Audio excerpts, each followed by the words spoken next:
Make me stand up. Sorry, Vince. Okay, welcome everyone. This is a regular meeting of the Norwich Planning Commission.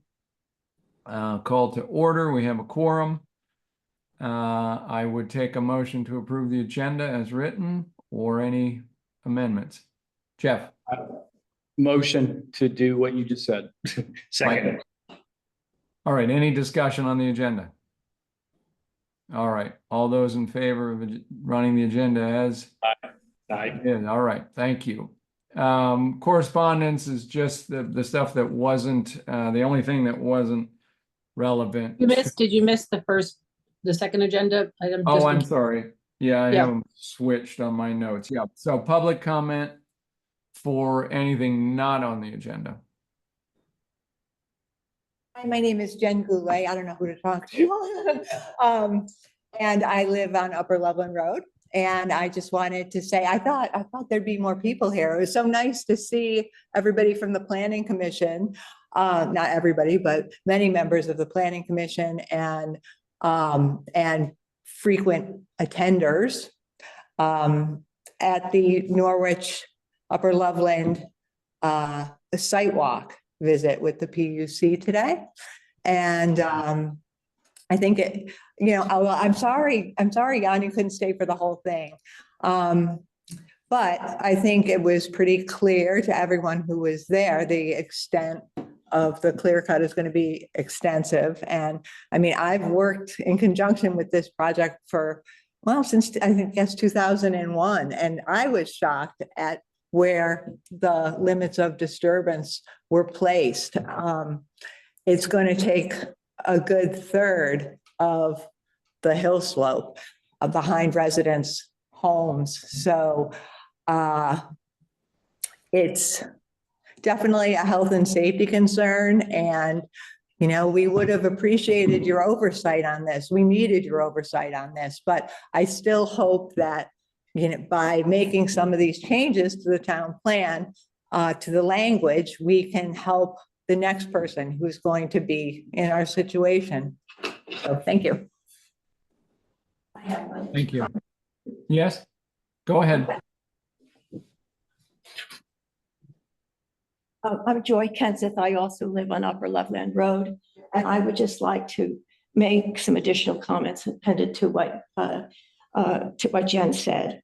As I recall at the last meeting when we were here in July, I think it was July 10th last year, when the Upper Loveland site came up again. And I remember that meeting, and I think it was you, Jeff, that had said that you didn't care about ridge lines and steep slopes. I think that's what you said. It's on the tape.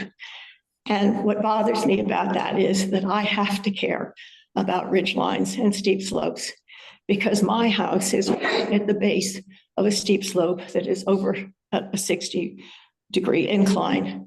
And this is where the deepest cuts will take place.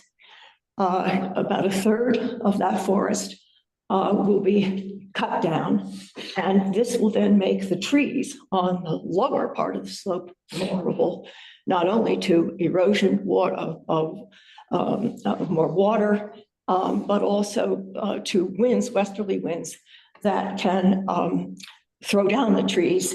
And 2 trees, actually 4 altogether, have fallen since this first came about. This project was discussed, and these are 90-foot trees that could fall on my home. My home and my neighbors on either side have already experienced flooding, and none of this came up. None of it was discussed before, and now we are in a situation. I absolutely do not. I live in fear of what's going to happen to my home or to me physically. And if a tree falls on my home, heaven forbid, I could even be killed by a tree falling off of these slopes because everything downslope is now vulnerable.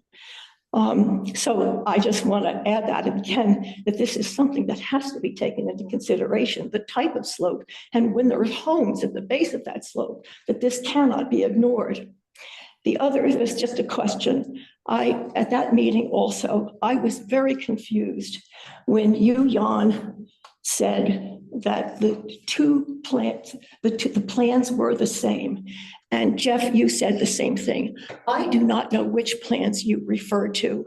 And so if you would be so kind to, it was either A, B, C, or D, which of those 4 plans that I had brought up at the beginning of that meeting, would you just be so kind to send me the images of the plans that you said that were the same? I would just like to have some knowledge of what that actually was, because the images were never shown and it wasn't clear to me what you were talking about.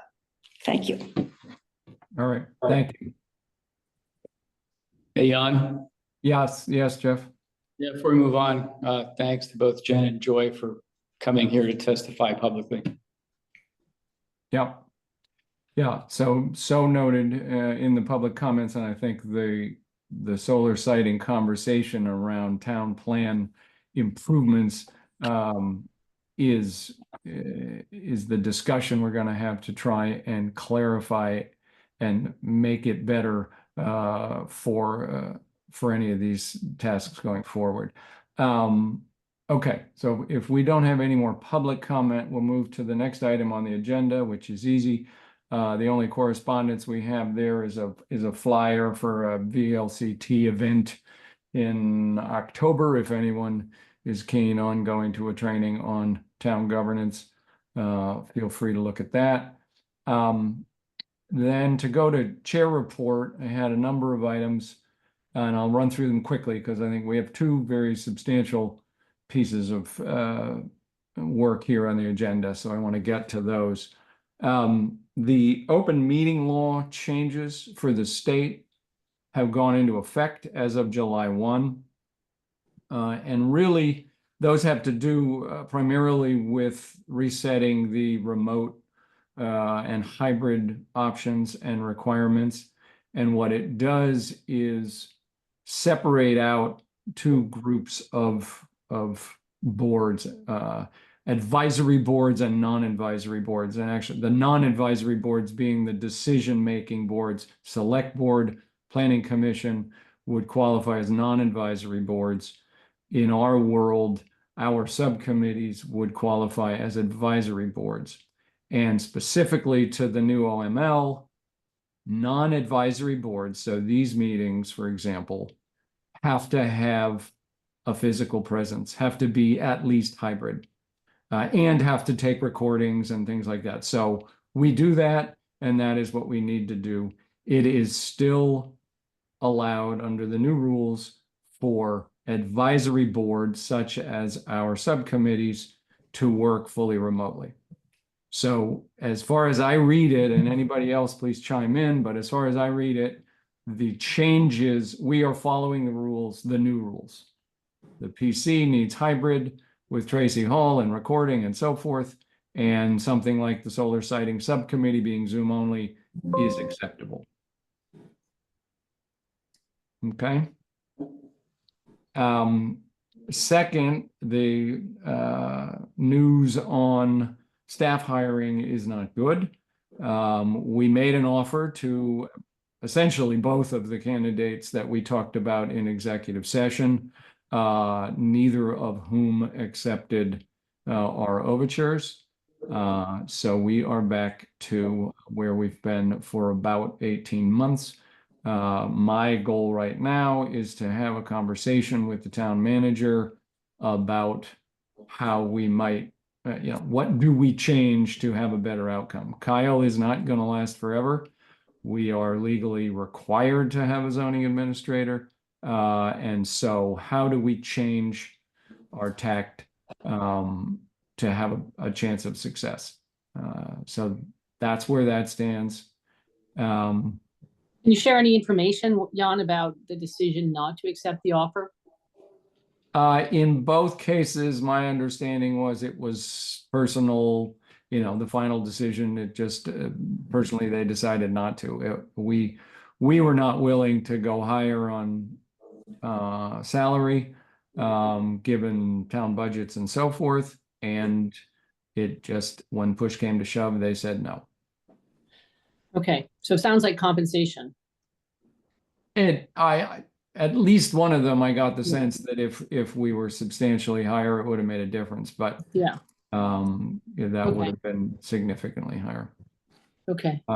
So that's where that stands. Jeff? Yeah, I'd like to, can we put this back on the agenda about a zoning administrator?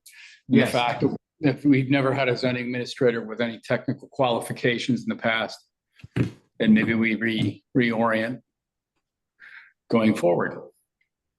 Yeah. Trying to be polite, whether it's No, I Charlie or understand. Okay. Bill So or whomever, I we'll- think our direction is wrong. Let's get it back on the agenda so we can try again with the select board.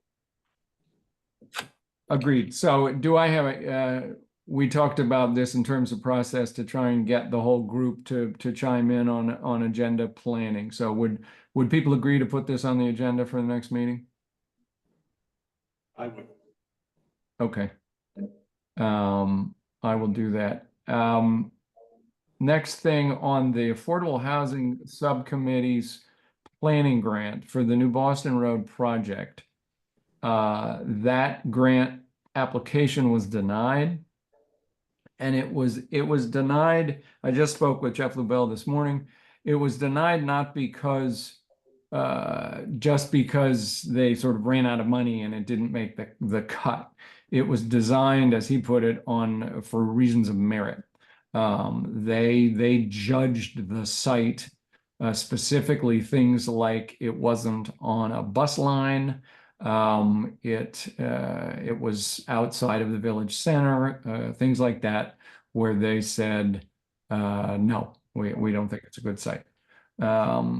So that is where that stands from Jeff's point of view. It's not finished yet. They'll try to get they will try to get Advanced Transit to say, hey, if there's a need, we would extend out to there, and try and get the members of the body to do a site visit because he thinks a site visit is a good, would help convince them. So that's the status of that project. And that's sort of the Affordable Housing Subcommittee's report for later, in a sense. Just one update on the Upper Loveland topic, because it was an ongoing question. There was a site visit this morning. I did attend, but also in terms of the decision relating to whether or not the applicant would be required to get the Planning Commission and the Select Board to restate the preferred siting letter. The PUC ruled that that would not be necessary. They reversed or pulled back on their motion to ask the applicant to get those reapproved, essentially. So where it stands now is the PUC took a site visit, and I think it is illuminating to be on site. I would agree, and I'm curious. Now the PUC has seen it, and the decision is in their court. Yeah, and could you clarify? I know you were there for the beginning. Were you able to see the markings of the for the boundaries of the project? Yeah, I just 25 people go too slowly for me. So I went all the way around the loop of the property line, all the way around the east boundary along the line of disturbance. And I saw all of that. And then I looped back around and left. So yes, I got a very good sense of Great, thanks. those topics. Yeah. Okay, and the only other chair report, and this is a new one, I didn't have it on the agenda, but Cheryl and the listers bugged me again. They really need us to address the consolidated lot and do you need a permit to merge lots question that we talked about a bit more in the past. So I will put that on the agenda for the upcoming meeting and talk with Jeff about it, because I know we had talked about pulling something together to prep for that. So that's all I have for chair report. To move on to subcommittee process, and this is kind of a moving target and it's got some complexity to it. So let's take it kind of bit by bit, and I hope people had a chance to read at least the attorney's letter, which was the opinion given back to the select board at their request for specific questions around subcommittee membership and who can appoint members to subcommittees. So the concern by the select board, and I was at the last meeting and I spoke at the last meeting, the concern is that, at least by some portion of the select board, that because only the select board is empowered to appoint advisory groups, then a subcommittee that has members who are not planning commission members, those members are somehow not kosher. They're not legal to just be appointed by us. I'm not a lawyer and I'm not going to chime in on that. I think there are good reasons to think that the tool of subcommittees as a tool at the disposal of the Planning Commission is certainly with precedent and goes way back, and is an extremely valuable tool we've used for quite a while. I think we can craft a path forward to have something that satisfies both the legal question to the select board and our needs.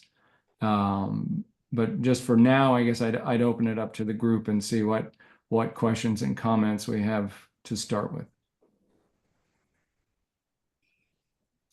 Jeff? Yeah, Jan, I'm glad to kick it off. So as I've shared in person and publicly previously, by all means, if the select board thinks it needs a subcommittee, appoint it. They did it with the core committee, the bandstand committee, the bike ped committee until they discharged it, then the PC took it over. So by all means, if the select board says we're going to take over the affordable housing subcommittee, you know, a capital finance committee, the solar committee, if that's what the select board wants to do, great, take it all off our table. So I don't understand the direction of the select board, nor do I fully understand the legal opinion, given the fact that I engage in a lot of realms where attorneys opine about things. But I think in the context of the statutes online that the town's attorney referenced, if the select board says, hey, look, we're going to do some bylaws that allow us to do what we've always been doing, it's a moot point. That said, I completely support the select board's desire to engage in subcommittees. If they want to take them over, take them over.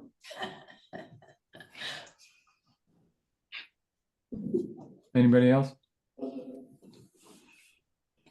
I mean, I think to paraphrase some of the comments at the select board meeting, which I think are useful. One question is simply, it's clear that we can't expand the planning commission unilaterally. The planning commission cannot appoint new full members of the planning commission. That's clear. But the argument is somehow that appointing a subcommittee member is adding to the planning commission, is doing just that, is adding a full member of the PC.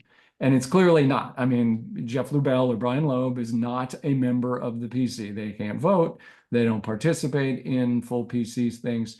So I think that, and one of the select board members made that point at the meeting. They're like, well, these aren't full members of the planning commission. That's one point. Another point that made sense to me was it's a bandwidth issue for the select board. If the select board has to appoint everyone, and if they report back to them, then that means they just took on that much more effort on their plate. And it's you know, just not practical to say that the body that is the busiest in town should put more on their plate. I think Jeff's point about bylaws is where I would like to suggest, and the select board has this on their agenda for tomorrow. And then they're planning on a special meeting a week from tomorrow. I'll talk about that there in a minute. But I'd like to try to talk to the chair of the select board tomorrow, because if you read the enabling legislation, and I won't pull it up, but 4433, one of the options that Jeff was stating is the legislative body can adopt bylaws that set the guidance for how these committees work. So if the select board has bylaws that says the planning commission and the conservation commission can appoint subcommittees which are defined as this, and they must have a charter, and the members must be identified, and okay, the members need to have terms, and they need to report back regularly to it's like our subcommittee process policy that we just passed. But if the select board does it as bylaws, it's legal and it empowers us to do it. So I would like to be able to offer that up as a suggestion to the select board to get past this and be able to be sensible. Any thoughts on that? Jeff? Yeah, Jan, one quick editorial comment. Because the legislature enables the planning commission, the conservation commission, the select board, et cetera, we're all legislative bodies. I think the distinction is the role of the select board with respect to the planning commission, for instance. We have a legislative call to do things like recommend town plan changes, subdivision changes, zoning changes to the select board as another legislative body to actually adopt those changes. And I'm not going to talk about the whole public review process. So I just want to be clear that as legislative bodies, there's a lot of gray area here. So I'm really thankful that you're going to approach a path forward to ratify what this town's been doing for decades. Okay. Any other thoughts? Yeah, Ernie? I just wanted to ask a question. So what are you going to be asking the select board to empower us to basically put our own subcommittees together? I'm not sure how the conversation is going to go tomorrow. They may not go far enough or not have a majority to change anything, but I'd like to have kind of a reasonable option to propose that balances the select board's desire to be legal and make sure it's done by the letter of the law, and our need to have subcommittees as a tool. So I'd like to be able to put that on the table if it would help get past what looks like if it is no, we can't put anyone other than a PC member on a subcommittee, only the select board can, then to me that's not a great solution. I would rather have more freedom than that. And so that I'm just hoping that if that's needed, I'll put it on the table. Can I give you just an idea that you Yep. might argue? Yep. Jeff was just referring to the select board as a legislative body, which it is, but it's also an executive body as well. And as such, since we derive our authority from the select board, we could always claim that we're being derived. It's derived as from an executive standpoint, not the legislative standpoint. And therefore, just like in state and federal legislative, state and federal executive bodies, their agencies are able to take independent sort of executive type of action, such as putting their own groups and subcommittees and departments and so on together.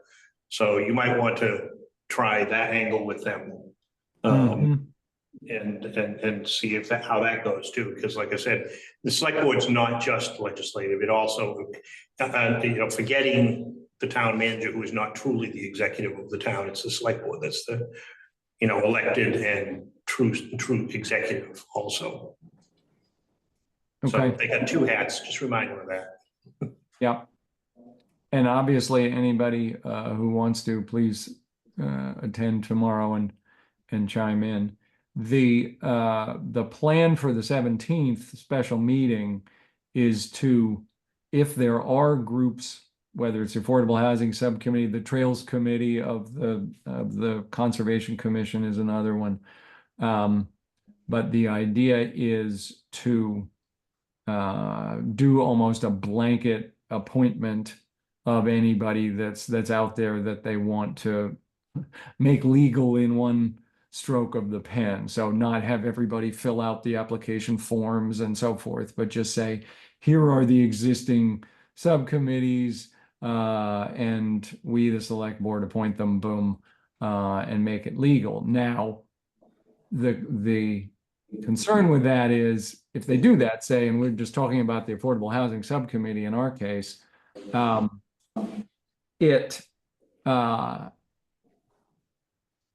it makes the Affordable Housing Subcommittee a commission of an advisory group to the select board, not us.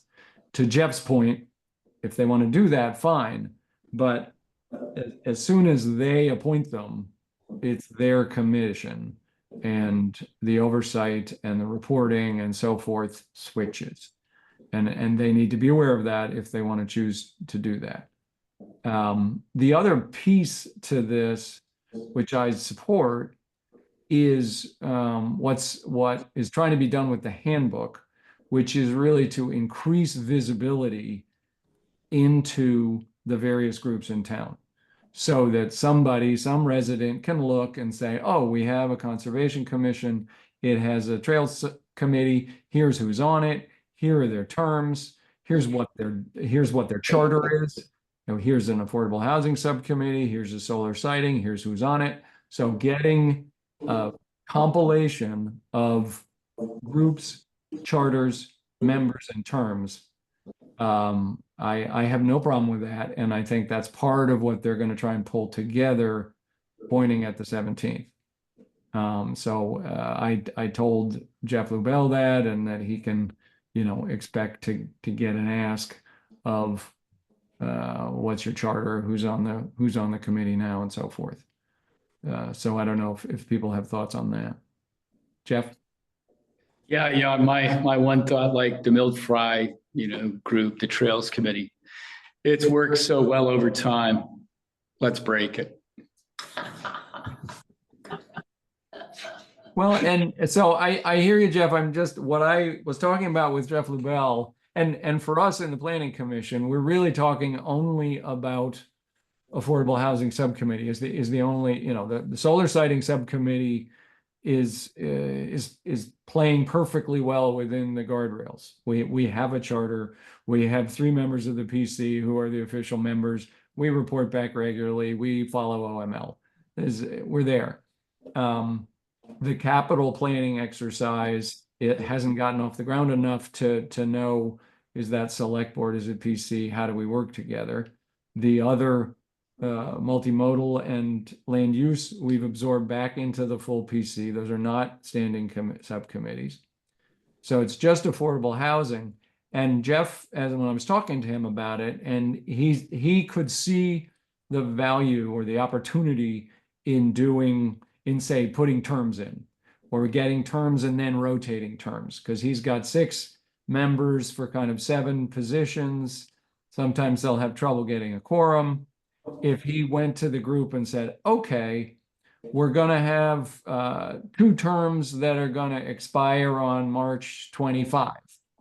Who wants to be on those? Because they're kind of ready to move on or something, and you want to do it, and then you do the same thing a year out and a year out to roll the terms. But it could be a useful way to refresh membership, refresh participation, really kind of wake things up. So that was his reaction when we talked. Yeah. So the Affordable Housing Subcommittee genesis is in the early 2000s. And, after pleading with folks in the community to be a part of it, if anybody said, we want you to vacate or step off, fine. The reverse is actually, please help us, please help us, please help us, right through today. And the notion of terms, years makes absolutely no sense, given our decades of success in this context. Also, the Affordable Housing Subcommittee, with Jeff as chair, has been one of the exemplary entities in this community that's paid credence and homage to the open meeting law when the select board and staff and our planning commission absolutely defied it. So there's no better example than our Affordable Housing Subcommittee with respect to proper legislative protocols, what a subcommittee should do, and adherence to state law in the context of OML. Yep, agreed. Any other thoughts, just specifically to the idea of terms for subcommittees? And you could flip it around and you could say for certain subcommittees, the charter may have a limited time scope. But other thoughts in terms of kind of the essential defining things of a subcommittee?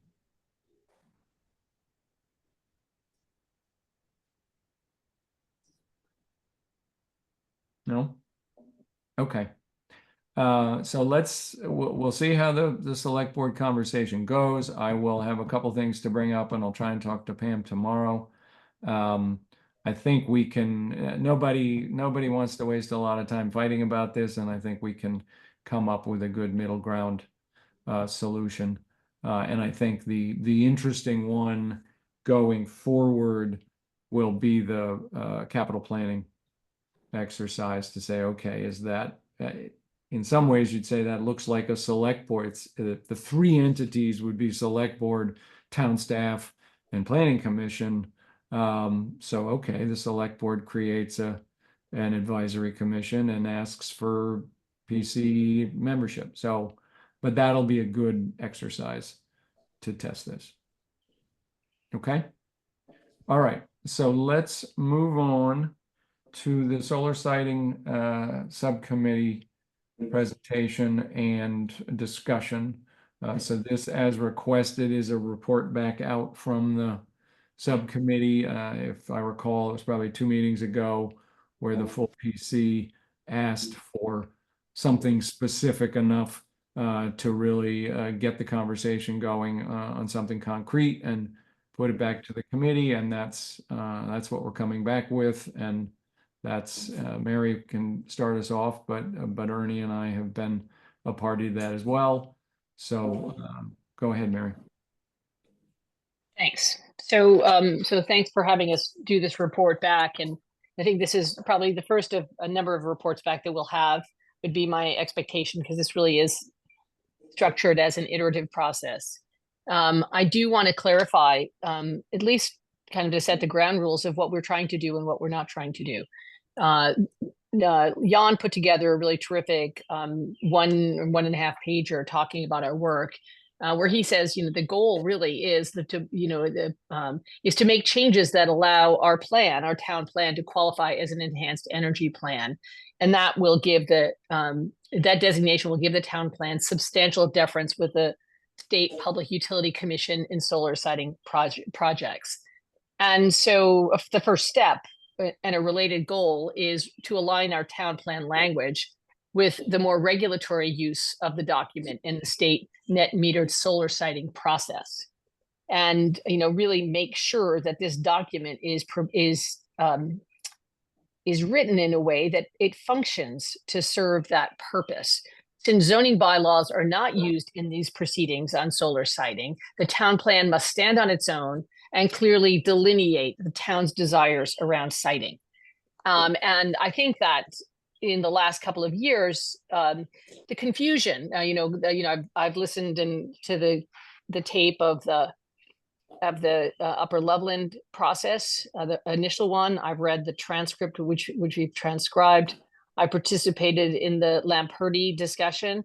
And I think that all along there's not been clarity. I think we may disagree on many things, but I think we can agree that the town plan is not clear. Currently, the town plan says for solar generation project size 15 kilowatts to 500 kilowatts, the presumption is all of Norwich meets the Public Utility Commission definition of preferred site, notwithstanding existing areas of local concern, including the Ridgeline Protection Overlay area, the Shoreline Protection Overlay area, and Historic Village District. That seems quite clear. Everything is a free game except for those specific areas. But then beyond it, it's very vague and sometimes contradictory. It contradicts the zoning plan at times. And there's contradictions within itself. For example, the plan talks about guiding development away from steep slopes and from visually prominent locations on ridgelines, and yet there's no definition. What is a steep slope? There's a definition in the zoning, but not in the town plan. So how do we as a planning committee that is responsible for reviewing these proposals for clarity, does this meet our town plan? How can we do so when we have vagueness, when we talk about what are visually prominent locations on ridgelines? We might all disagree on what's a visually prominent location on a ridgeline.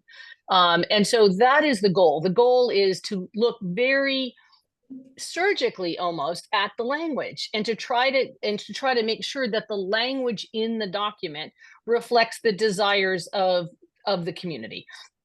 And so that the language in the document gives this planning commission the tools that it needs to clearly make decisions, so that we don't get surprised when Aaron Lamperti gets approved by us and then gets disapproved by another group, because there's clarity on what are we doing, how do we evaluate these. And this, I think this clarity will be helpful to the people in town.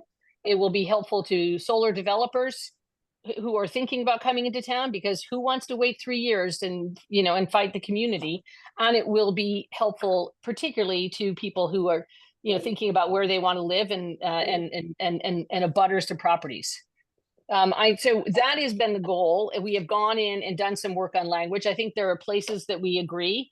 I think one place I think that there's a lot of agreement is that we need to identify in town priority sites for development. What we call those an industrial zone, if we call those a solar zone, if we call those whatever we call those, there has been discussion around the need to do that. There's some discussion, and that is to discuss the where in the town would we like to see sites from 15 to 500 kilowatt. Let's talk about it, because we've had this, put them anywhere in town for a while and nothing has happened. There have been no big developments. And so if the town really wants this, let's go ahead and identify areas where that is and get those stated and clarified. The current town plan doesn't talk about anything larger than those sites. And so there's discussion about whether we want anything larger than those sites, but we should be clear about it. We should be clear about it. If we want it, let's say it. If we I think that, this is a discussion which warrants more discussion. There are some of us, myself included, that think that anything larger than 500 kilowatts is, if you look at the other language of the town plan and talks about things in the character of the town plan, that something that large is not appropriate. Now, there's other people who would think, let's identify the place where that could go and put that in the town plan, so that we don't have somebody coming in and trying to plop it somewhere else where folks are not eager to have it. So the goal is clarity. The goal is clarity on the town plan, so that this town planning commission can do its work with confidence, and so that people in town can understand, what is possible, so that developers who want to come in and do this work in town can understand, is this going to be, how do I devise a proposal that will adhere to the town plan so it can go smoothly through and I can get on with my business. So let me pause and just ask, see if anyone has any questions around our goals. Comments? Yeah, as a point of order, Jan, is Mary making a presentation so we can get back to the summary memo? What are we doing? I'm reporting back, I think. Yeah, reporting back. I mean, I think for this first go around with the full PC. I'd like to keep it as informal and as loose as possible. And I expect that the PC will review what the subcommittee has done and most likely turn around and say, okay, we like this, not so much of that, go back and give us more of that, as instruction. So, but I don't think that we're ready for, we need to go to the 35 pages of detailed edits. Right. I'd like to stay at the summary level to twofold. I think Mary made it very clear and correctly, I think, in terms of the purpose of this from a process point of view. What we learned above all in these last months of doing this is that for these types of projects, the plan must stand alone. And that to me was new. That was, and the plan as written, and to be clear, must stand alone for these projects means net metered solar projects. We're not really going to talk about wind in Norwich. So it's not that for development in general, it has to read like a regulatory document. But because of the unique position that the state puts on renewable energy net metered projects and the fact that it limits discussion to the plan, that puts unique requirements on the plan. So that to me is why the language needs to be updated and clarified and so forth. That's the process and the clarity point. I think we should look at the summary to see whether any of if there are policy sort of content pieces of it that are worth discussion or that the full group doesn't agree with. But I think for tonight's discussion, I'd say we stick with at the summary level. Jeff? Yeah, I appreciate the work truly of the subcommittee and hope the subcommittee remains viable after the coming week. And I agree. I heard Mary say, and I appreciated her presentation, that we align our town plan and our regulations with the current regulatory paradigm in the state. That our current town plan is not clear, and we are clear about priority sites. In retrospect, there are two members on this planning commission that were involved with the Upper Loveland process. I was the only person to object to the process that my perception is the staff and our former chair and planning commission dictated. So I didn't agree with it. I don't agree with it, but nonetheless, I agree with these primary statements. However, when I look at the summary memo, I see stuff like 15 to 25% slopes. I do not understand slope as a zoning paradigm. Makes no sense to me. I deal with slopes every day. It's what I do for a living. Priority forest blocks. I have no problem with that. Let's figure out what those are. Ridgeline district, whatever that means. Let's be clear about that. I understand from Queechee and Act 250 a different paradigm, but how does that relate to what we're doing for solar considerations?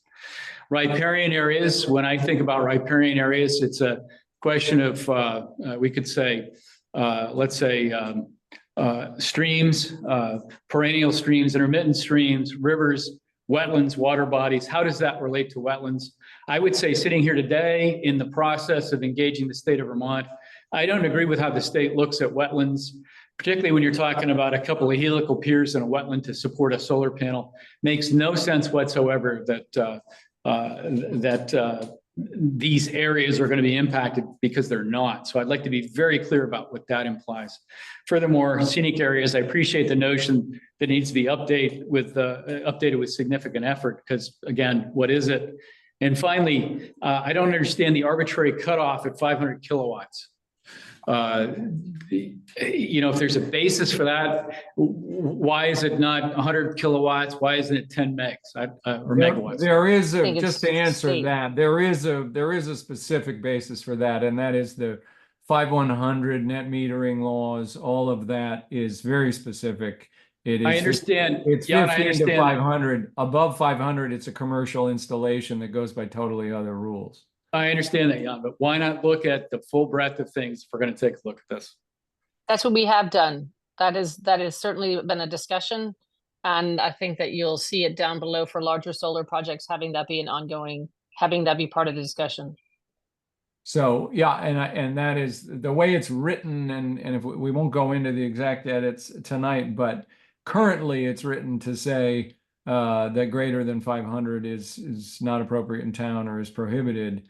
But clearly there was a lot of discussion in the subcommittee and with the public to say that shouldn't be the case, that we should leave it open, that if there is a place where you can put something bigger than that, then we should not preclude it. So that to me is something like a policy content statement that this full group should think about. I also want to make a comment that, what we can do and what we wish to do in town are two different things. So I think that's also part of what we're trying to discuss. We want to clarify what it is that, how do we write the language for what we wish to do? So there may be, I think the discussion would be is, does the town of Norwich want things at a larger industrial scale? And how do we answer that? We can look at the rest of the town plan, which talks about other values of the town, other characteristics of the town, et cetera, and think about how, some, significantly larger array might look, and decide whether that is something that the town plan wants to leave open for people, or at this point not. And so, but what we can do scientifically, what we can do engineering wise, Jeff, what you do every day in your work is fabulous, but it may or may not influence how we want to write our town plan. And one point to make, and this is kind of the core, almost a core policy question to this group. Vince, did you have your hand up? Yes, you can continue, but No, go ahead. I just saw the part about I guess it doesn't have a name yet, but the industrial siding or whatever you wanted to call it. Commercial. Is the idea behind that to form a set of constraints and then that's what's left over, or is it to look at the map and point out specific parcels that would be the best option, or I guess the only options, I guess? I think we've been thinking more of the latter, and that is one of the things that has been raised by many of the town's citizens who've come to the meetings, is let's identify areas that would be priority sites and call them out that way, map them and identify them.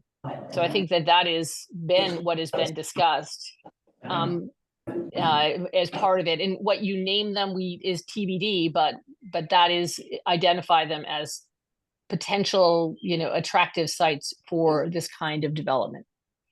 Yeah, so Jan, I still have a question. Why is Mary rebutting what we're saying, as opposed to the planning commission actually offering comments? So what Vince said, for instance, commercial siding to me, is it a conditional use paradigm that we look at in terms of zoning, that sort of thing? So it'd be nice for me if the planning committee, the subcommittee has offered its thoughts. We have this summary memo. So I'd like to engage the planning commission going forward about the summary memo policy.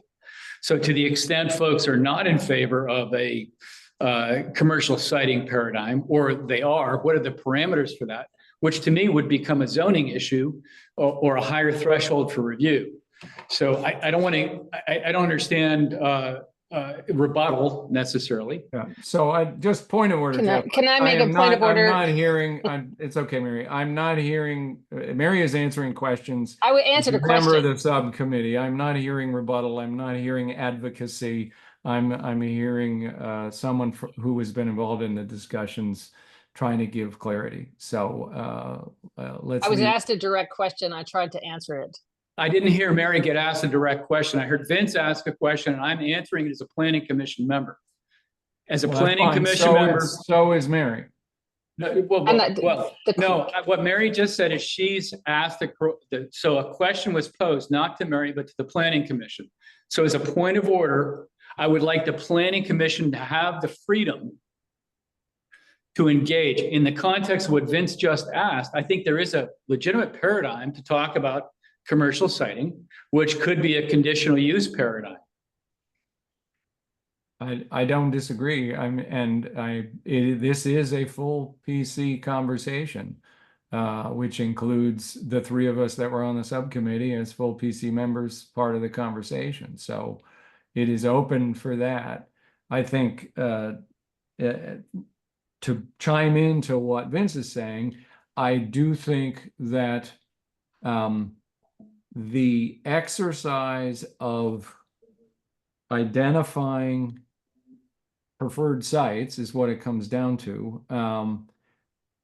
We need to understand how the new version of the state law 5100 has changed a little bit about what you can say beforehand about a preferred site. Specifically, you now cannot give, for example, this group could not give a preferred siting letter before they saw a much more detailed application than we've seen in the past. That's this new state. Yep.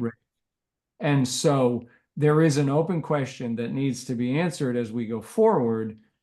What is the best way for a town plan to designate preferred sites? We got a memo from Chris Katuki about this, and we had some discussion. We don't have a solid answer yet, but it is not clear whether you take a mapping exercise and you put little blue pins on a map that say these are preferred sites, or regions on a map that are not precluded, or you simply can't be that specific until someone submits something. We need more clarity on that, but I think the policy statement that came out of the discussions was kind of a push-pull combination, meaning be very clear about where the town does not want to do this, but at the same time be more clear as much as we can about where the town would like to see these, and express that in whatever legal method we can. Yeah. Christian first, and then we'll go to the public. So I appreciate the work, and I really do, and I think it's important to set some guidelines and policies so we all are operating on the same set of rules. To me, it's really hard to weigh in on the specific proposed plan changes because there's no sense of scope. So are we talking about like how much of town acreage is going to be precluded by the 5 areas that you were talking about? And to me, that's really where we land on that's going to be most important. Yeah. We're going to preclude 90% of the town from solar siting, given these things. I think we should really revisit it, given some of the public comment and the concerns.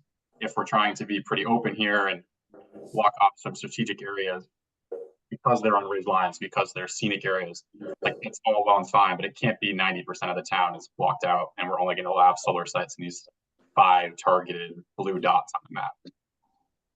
Yeah, do you want to talk a little bit? It might be helpful, and just I'm speaking as a planning committee member, not as rebutting anything, but you've spent a lot of time going through town and looking for potential sites and thinking about it, and there have been some discussions also about the kind of siting because you want to have these sited near a power, major power line, and so a little bit about kind of the natural features of our town and what that means in terms of siting.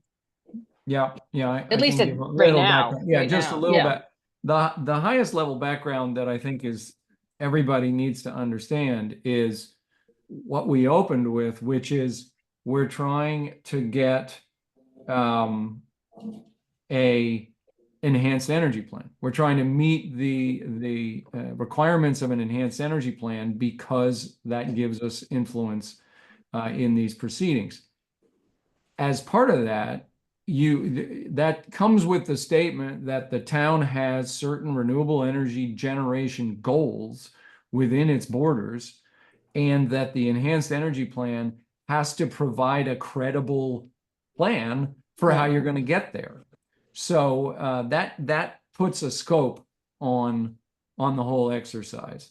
And that's actually kind of the first policy statement, that if this group agrees they want to do an enhanced energy plan, that kind of comes along as a requirement.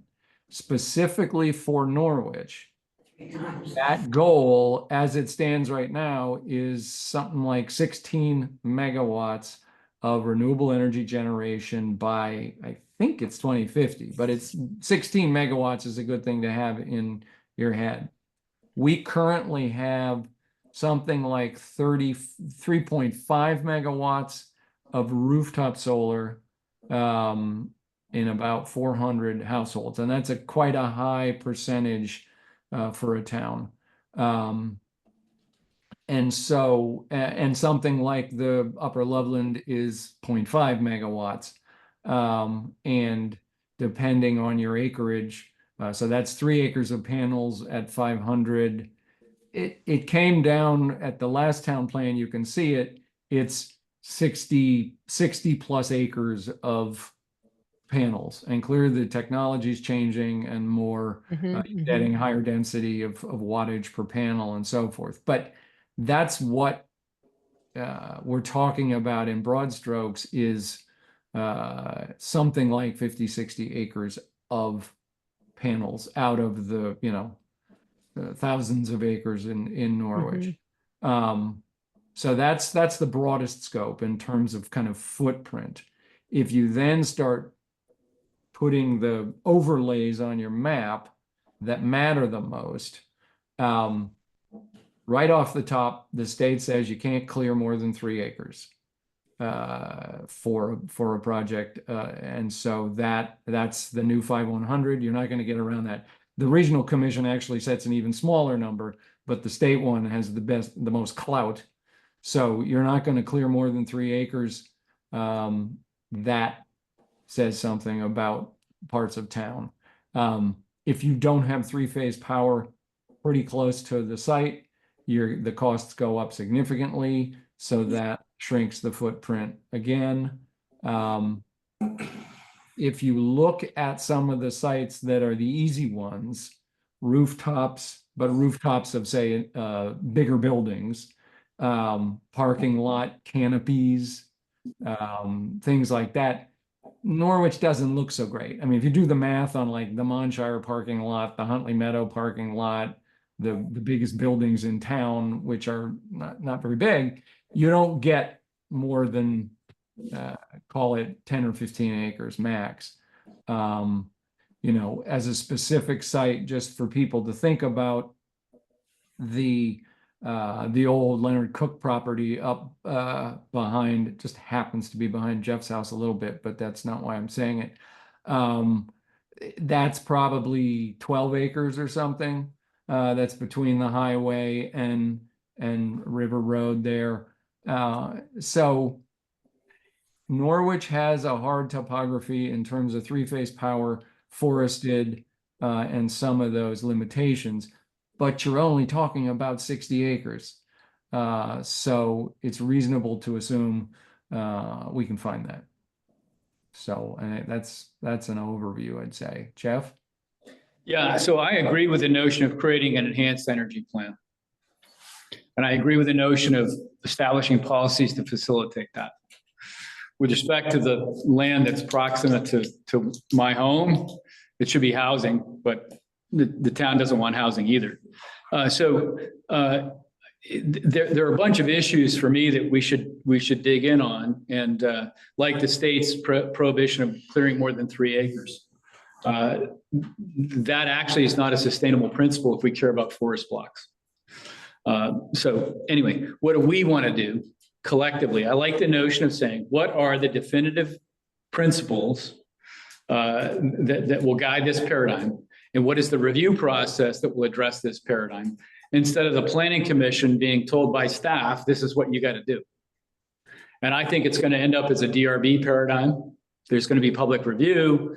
There's going to be, I'll use Upper Loveland. I brought up a bunch of issues with the planning commission and got trampled on after trampled on about what are the actual field conditions? What are the actual clearing limits? What are the actual wetlands? What are the actual visual impacts?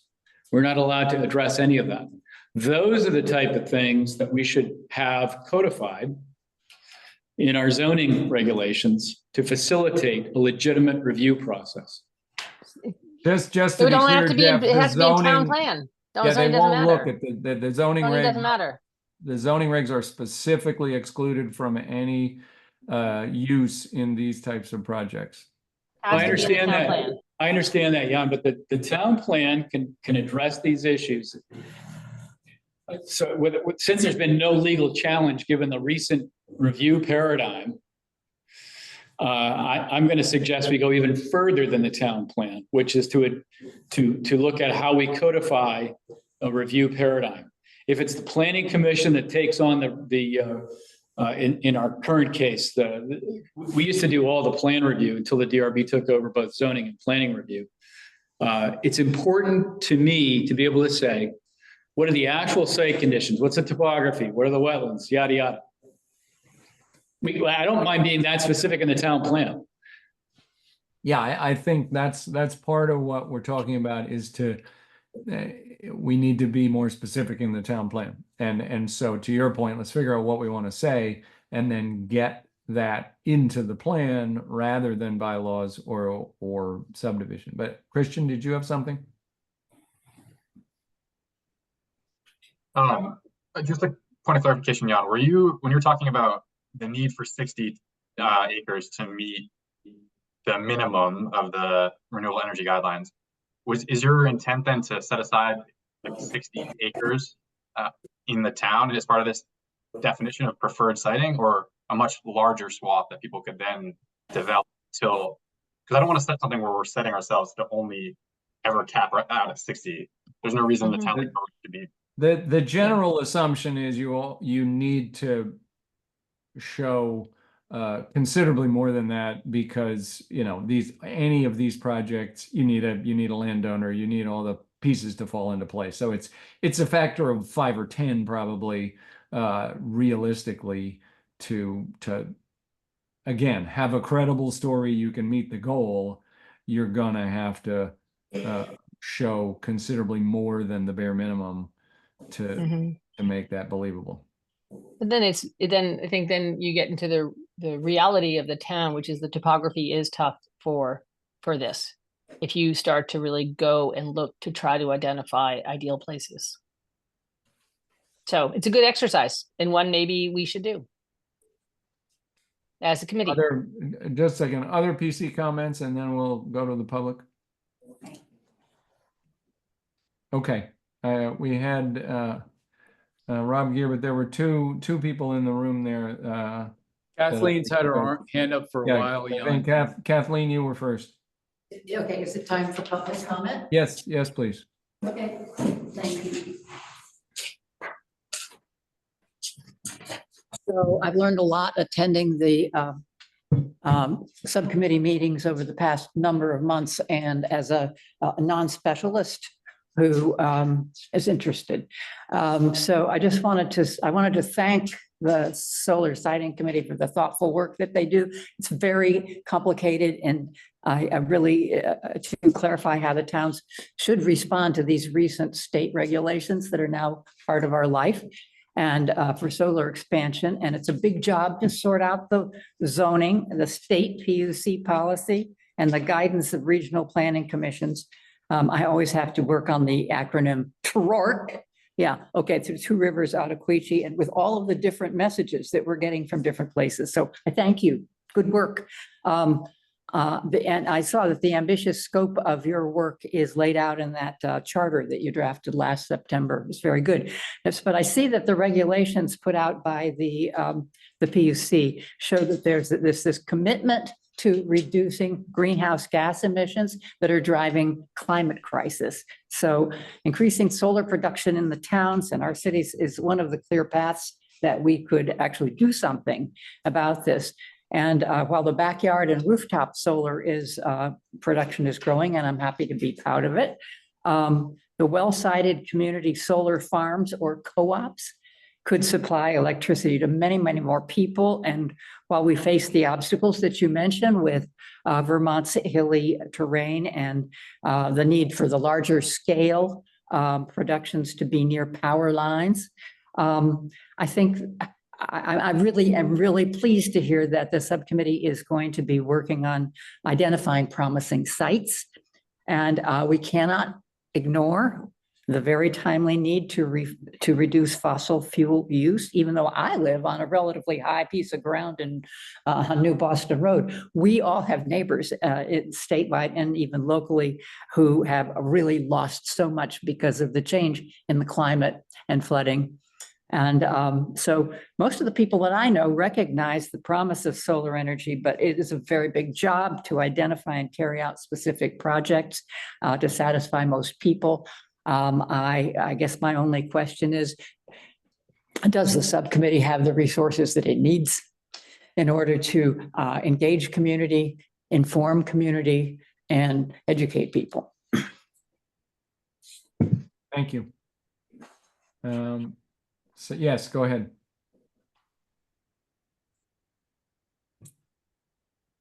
Hi, I'm Pam Piper. I live on Control Road, and I echo much of what Kathleen said. Thank you for the hard work.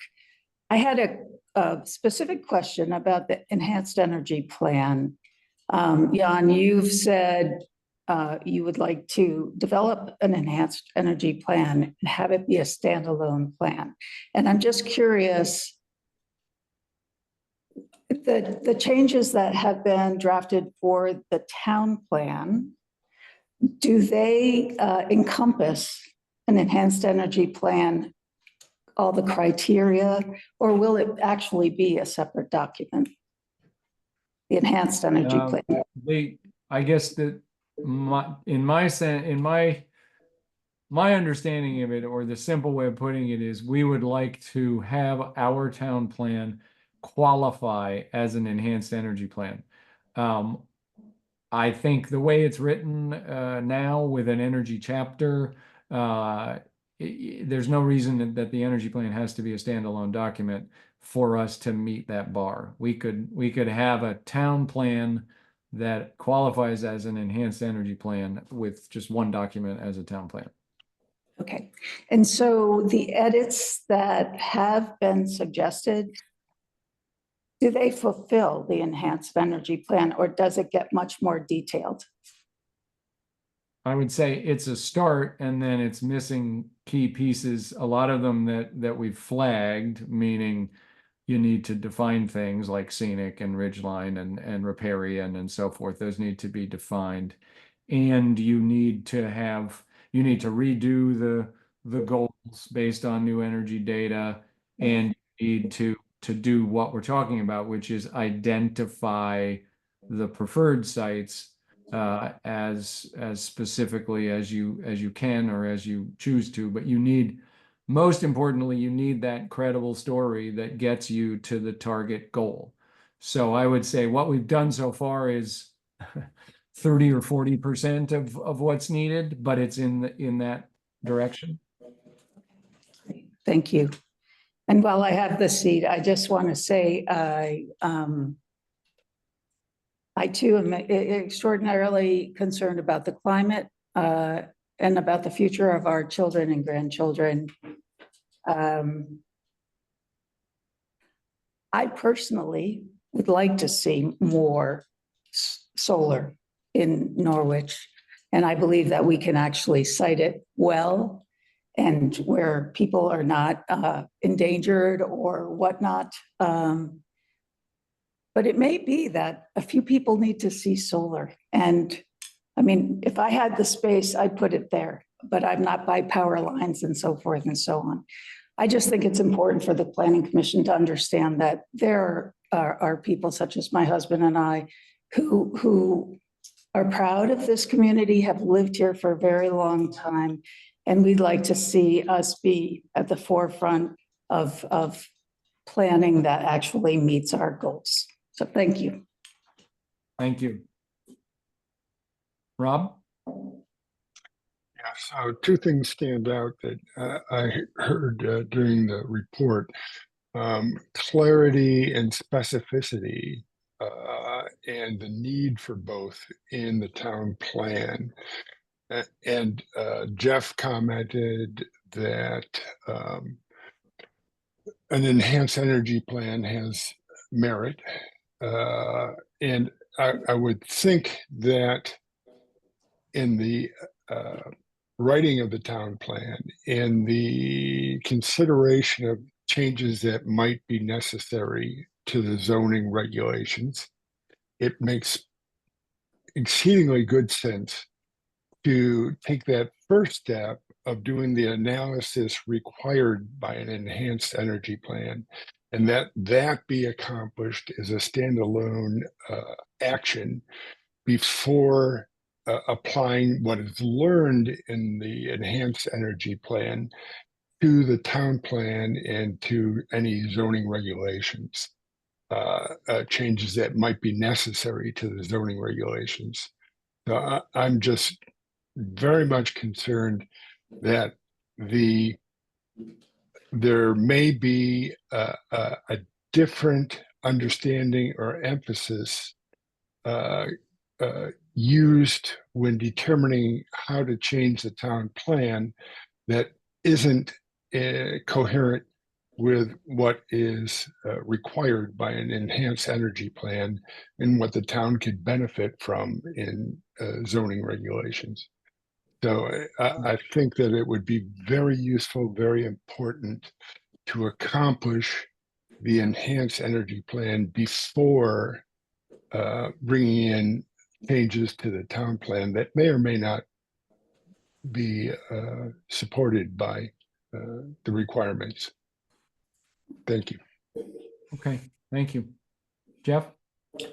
Yeah, Jan, at the risk of being a tad out of line, when I look at the Upper Loveland project, I want to say, what are the issues with the Upper Loveland project and how can they guide what we want to do in terms of the enhanced energy plan? What are the key issues? So in that context, I'm not sure ridgeline is an issue for me. I'm not sure that wetlands are an issue for me, and I'm not sure steep slopes are an issue for me. But the lack of specificity and detail with respect to the presentation, the lack of clarity with respect to the presentation, perhaps the lack of adherence to whatever was presented, and neighbor concerns are all really good elements to consider. So to the extent, Joy expresses concerns about a tree that's 90 feet tall falling down, maybe there's a 120-foot setback. And I'm just saying, what are the real issues that we're concerned about? So when I look at the proposed changes and how we look at an enhanced energy plan, regardless of where it is in town, regardless of what I think about Upper Loveland, which wasn't positive at the time, was presented to the Planning Commission. How do we codify those elements for the purpose of the town plan and an enhanced energy plan? Okay, thank you. Just, I'd like to make a comment, Joy, first. And I assume, Jeff, when you were saying presentation, you meant the presentation of the project back in the day. Yeah, I do. I can be more specific with respect to the schematic that was presented, and then the off the record document that was presented. Right. I want to see real plans. Right, and so my point would be just a point of information around the state regs as they were changed in March. What the Planning Commission will see the next time we get a preferred siting letter request will be what they're calling the 45-day application, which means the application to such a level of definition that it starts the clock for the 45-day comment period. But the point is that one of the big changes in that law is that application that comes before us is going to be much more detailed. technically. And so to Jeff's point, I think it is a good point to say, okay, in accordance with state law, we are going to see more details about what the project looks like. So how are we then going to review it? What is this group going to compare that more detailed plan to check whether we like it? But I think it's an important point to say that before we got this catch-22 where people craved details to help judge a project, and the preferred siting letter was needed long before that level of detail was done. That sequence has been changed so that we should be looking at more details when we review these things. Joy? I just wanted to follow up a little bit of what Jeff has said about what hadn't been presented in the Upper Loveland project. Part of it couldn't be said because it was guided in such a way that didn't allow certain comment. And the plan itself was so imprecise and very different from the one that was finally the Plan D or the fourth layout, which was very different and now required taking trees off of the ridge line, cutting those down, and also on the steep slope. And the reason I keep coming back to the steep slopes is because in this case, there's a great deal of ledge.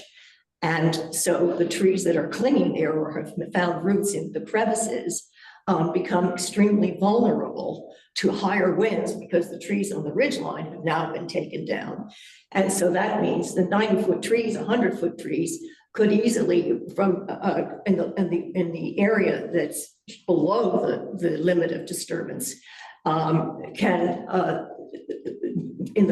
together with erosion and then higher velocity of winds can then impact other trees and cascade down towards, and I have seen that happen. So the question is those kinds of things that have got to be outlined very precisely, and why public safety, in particular, when it has to do with something like this along a ridgeline or slope when their homes building, must be considered. It was never considered in our case, ever. And that's got to be taken into account. I know that it's not a question of if, it's just a question of when my home is going to be damaged, period. That's what's going to happen. Okay, thank you. So I think it would be useful to try and wrap this around and say, all right, what are the next steps? Having this conversation at the PC level, what would we like to see next? I think there's some specific points about does the full PC see anything in the summary that really makes you say, wait a minute, you're going off left of where we want to go, or we don't agree with the overarching summary? That's question one. And then I think there are a couple of things like defining redoing a scenic inventory, which we may agree is a good thing to do, and but it's a big project, and we need to kind of decide the timing of things to say, okay, we want to get some clarity around definitions of riparian and ridgeline and slopes and priority forest blocks and so forth. And we want to keep recrafting the plan to move forward. Do we concurrently take on an exercise to do a scenic inventory, which to one question of do we have the resources is a valid question. And I'm trying to get kind of blocked out what are the most important next steps. Any thoughts on that, Jeff? Yeah, so Marion Cross School wants to put in a 40-foot trail site plan review. Marion Cross School wants to put in a playground site plan review. So these teensy weensy projects, and I'm trying to be polite, need site plan review. So from my standpoint, I don't get the slope thing.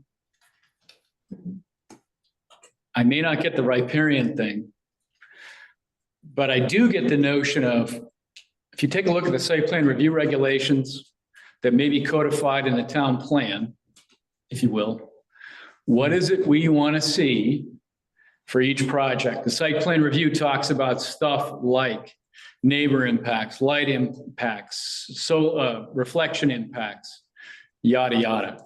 So rather than go down the road of trying to address scenic areas, which is a very broad and vague topic, let's address specific criteria by which we can evaluate individual sites. And I'd say start with site plan review.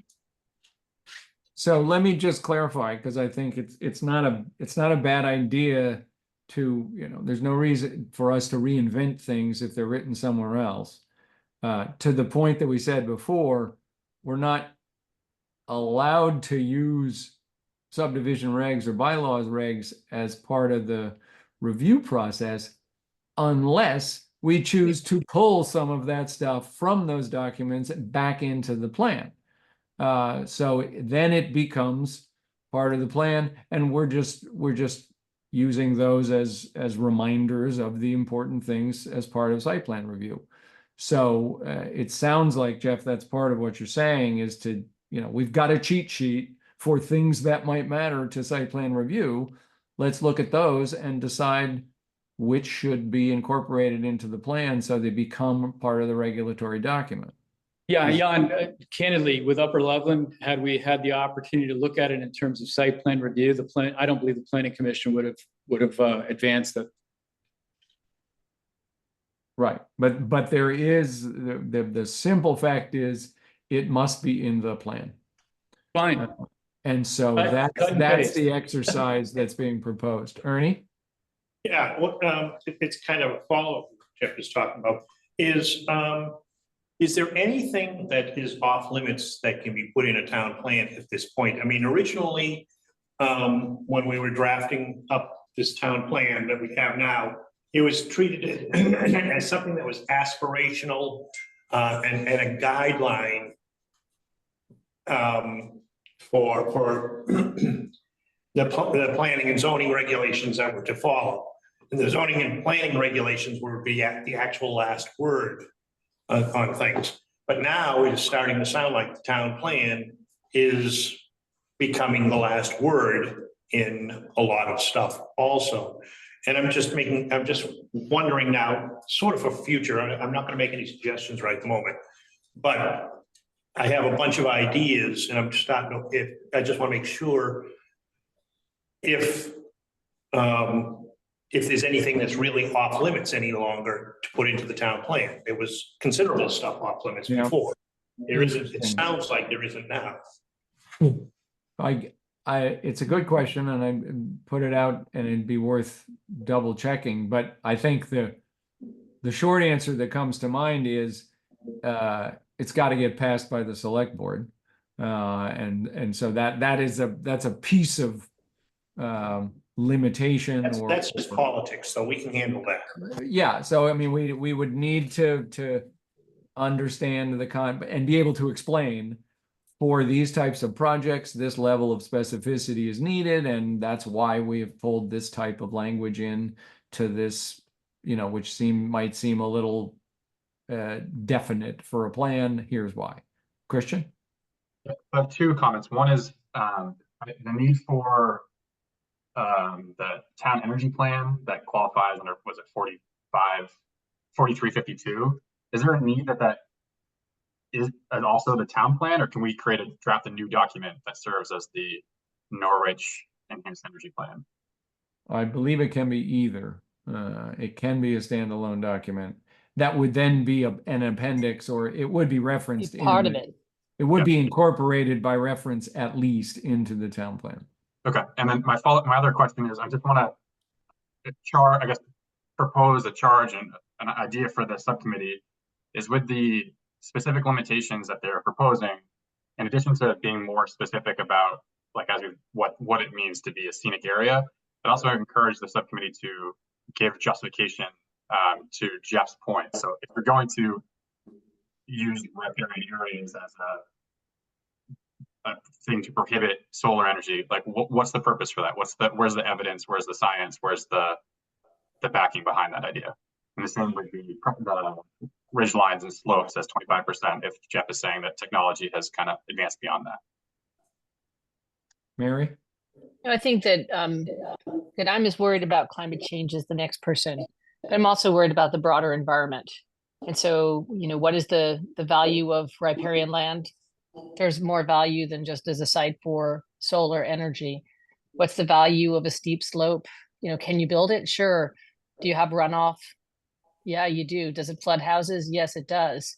Does it, what are the environmental impacts of what we can, of our actions? And so I think that that climate change is one just ginormous challenge that's facing the world, but biodiversity, environmental as well. And I think that we have to think about this. I mean, if we want to say, okay, can we put solar in every square inch of Norwich?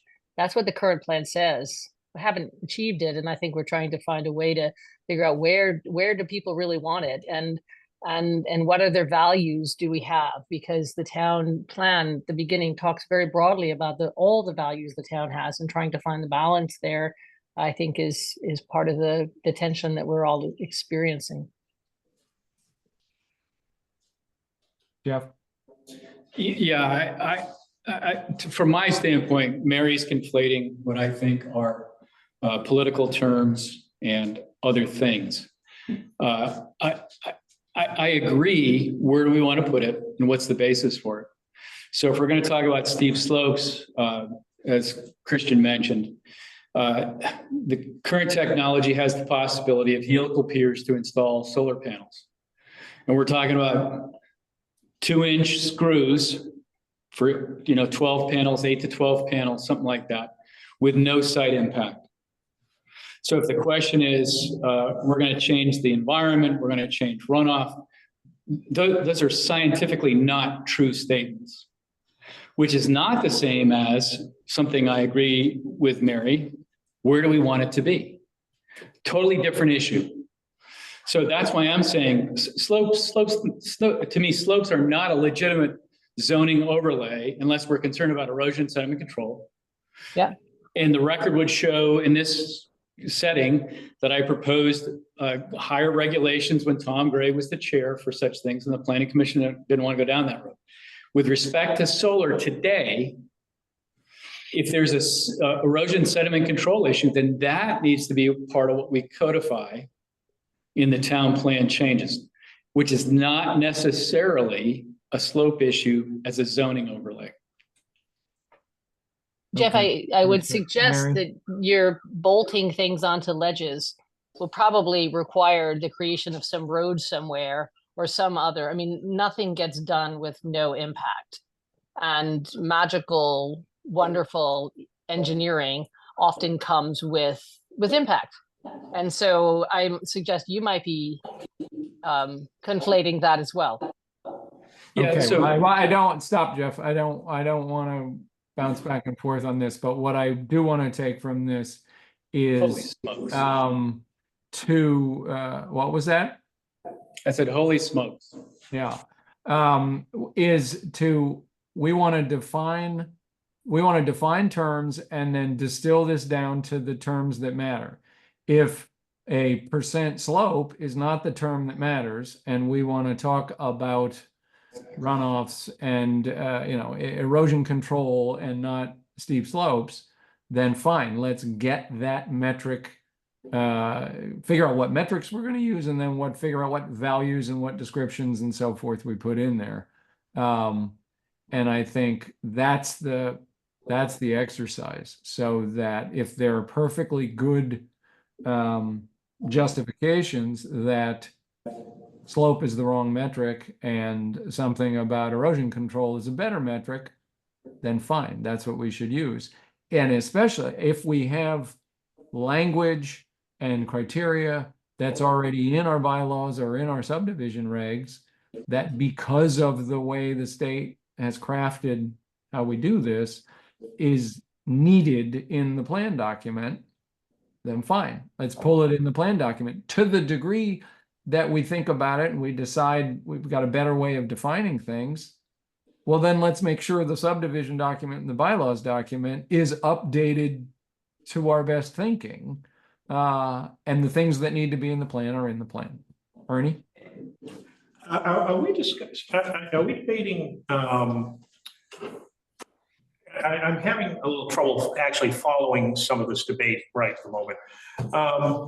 It seems to me, for instance, and I'm just using it as examples, I'm not saying we have to do it this way or anything, but it would seem to me that, for instance, you know, in every single sort of development that has to happen in the town, in any town, you have a whole lot of things you have to consider. You have to consider erosion. You have to consider, you know, and we have in the past treated that as slope. I understand what Jeff's talking about when he says that slope is not really the issue. It's all the effects that slope has.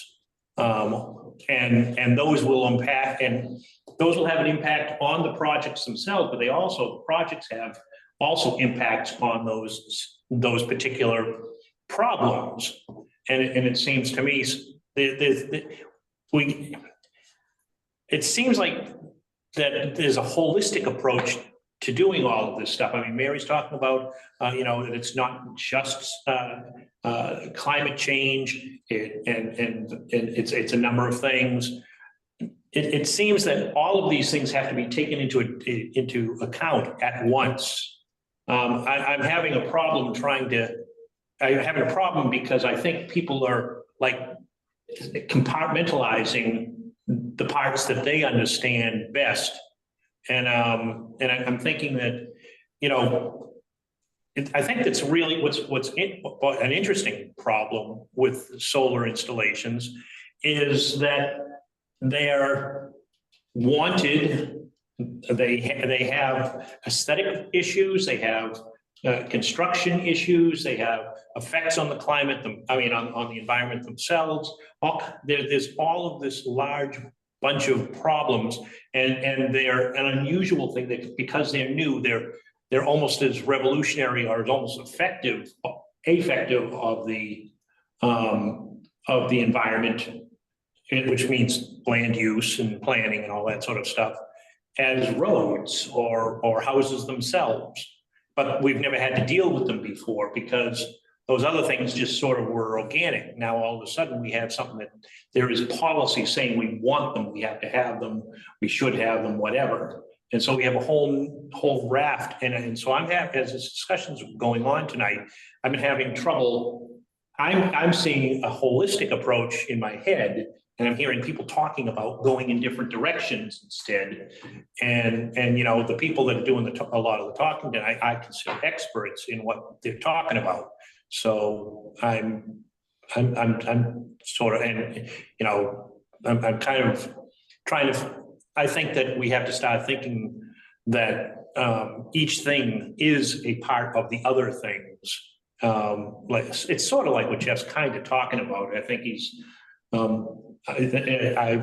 I'm speaking, you know, without necessarily having talked to Jeff, but it sounds like it's kind of what he's talking about. If you're talking about slopes, you're really talking about erosion and water and climate and all kinds of other things as well. And every one of those things also affect solar panels themselves and so on and so forth. So I think that we have to start thinking in this way rather than in a bunch of particulate ways.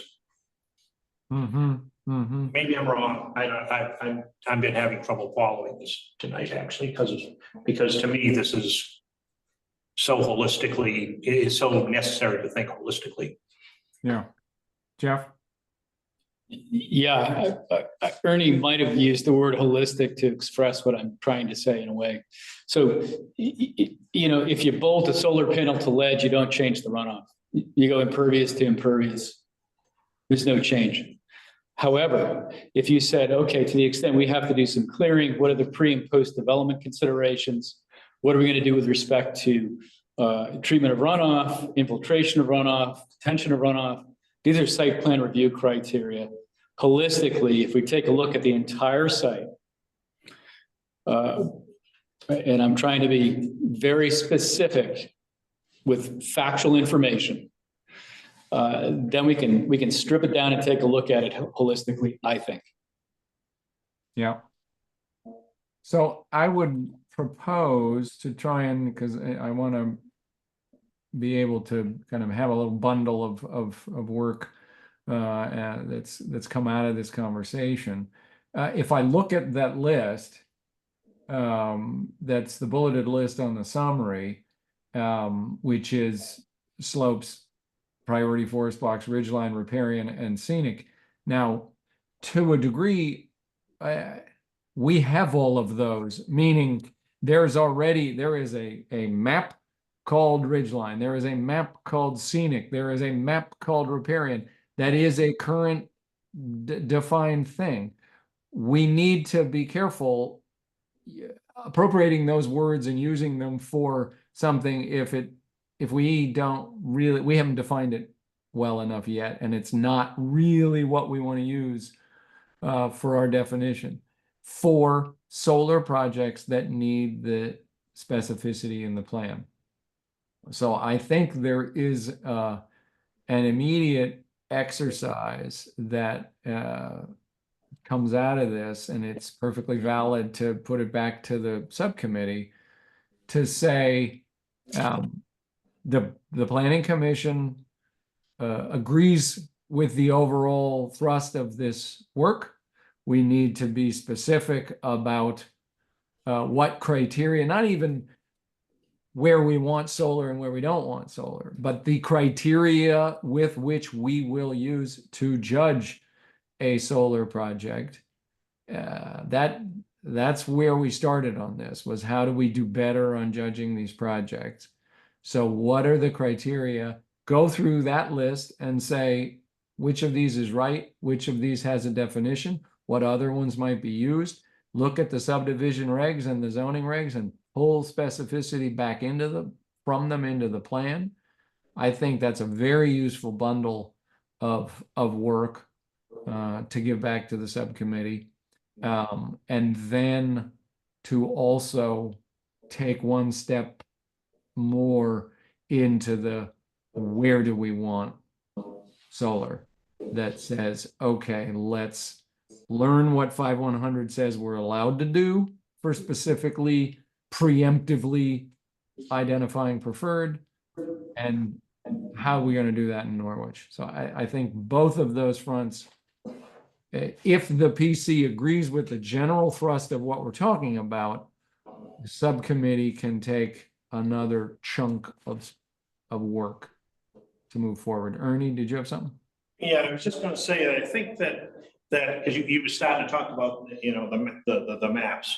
I think if we look at how the maps, if we sort of get some sort of an analysis of how those maps are developed, we then start to find the criteria that Jeff is talking about within those maps. You know, I mean, those maps are somehow they were generated either by computer or by people working algorithms out or something like that, that included all those factors. I mean, something that springs to mind, for instance, is as we start to determine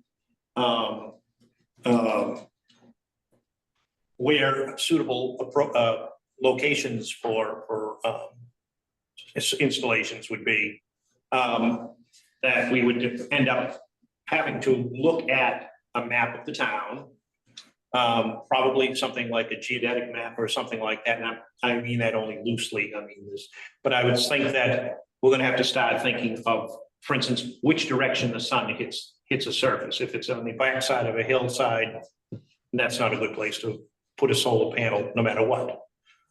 So we're going to be then looking at how these maps were generated. Some of them should have some kind of information for solar orientation, or more or less actually what bearings the developable sides of the hill have versus the sides that aren't developable for solar. I'm not sure if I'm making sense, if it's clear, but I mean, those are how we have tools to work with already. And the maps are a key to that, I think.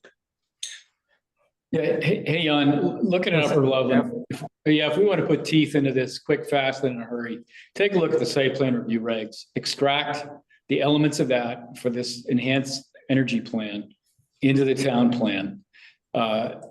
If we go through the exercise of looking at what's been created for Ridgeline and so forth, it's going to take a long time. So let's put some teeth into it, quick, fast, in a hurry. Take a look at the site plan review regs, and let's go from there.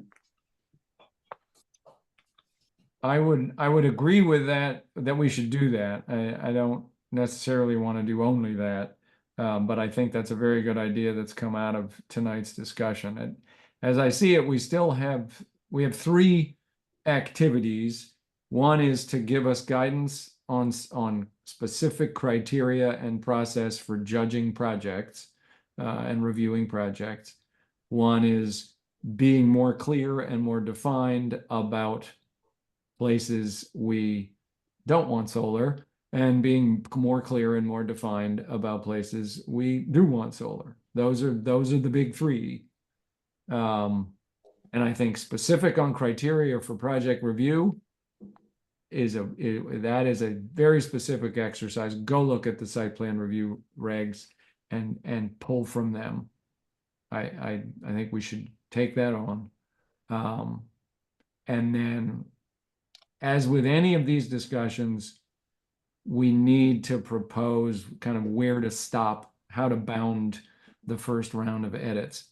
And that's why I brought up the scenic inventory question, because it's an example of a big thing that if you wait for it, you're gonna be longer than we want.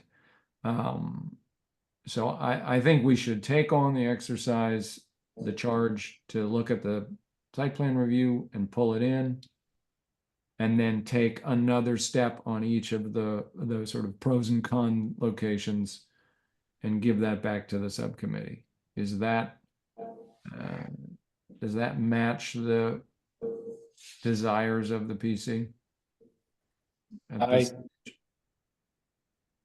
Any other thoughts from the PC relative to that? We've got, so it's twofold. Do the 3 members who aren't on the subcommittee agree with that? And do the 3 members who are on the subcommittee understand that charge? Yes. Okay.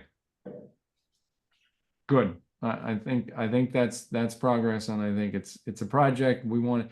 Is it worth really high level saying we're going to try and bound this in time? You know, we're looking for a 2-month exercise or a 4-month exercise. You know, when do we want to wrap back around on this, and can we use that to help us know how deep to go? Jeff? Yeah, I'm not in favor of doing that. I think the committee's done yeoman's work, for lack of a better way to say it. And my sense is that the committee is highly motivated to the extent the committee exists after next week. And I don't have any concerns about timing from the committee. Okay. Any other thoughts on that? Do you think that there's some timeliness? Because look, we could have someone come with another plan, and I think it's fair to the people in town that we have clarity around what the current town plan intends, what it means, how do we apply it? Because otherwise I worry that we're going to be in kind of the floundering decision-making process that we've seen in the past. And so I do think that that putting some sense of urgency and sometimes deadlines are helpful in that way. But there's a sense of urgency, and I think that is enough perhaps right now. But I think these things can also become life of their own. And you know, we're posting it. We're trying to be very transparent with edits that we're making, with edits that were suggestions that we receive. That's very much a goal. It's getting on the listserv all the time. If people have more things to say, they can. Other groups are welcome to comment on it. I think we just need to continue to get the word out that this project is happening. So I'd hate to get to the end of the line and all of a sudden have everyone say, oh, I didn't know this was happening. Right. And just a second, Jeff, so to answer the point of it would be good if we were ready for the next project, or if we were in better shape for the next project.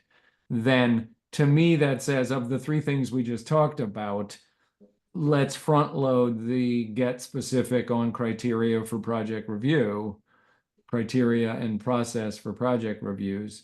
That's the one that we need. That's the tool that we need.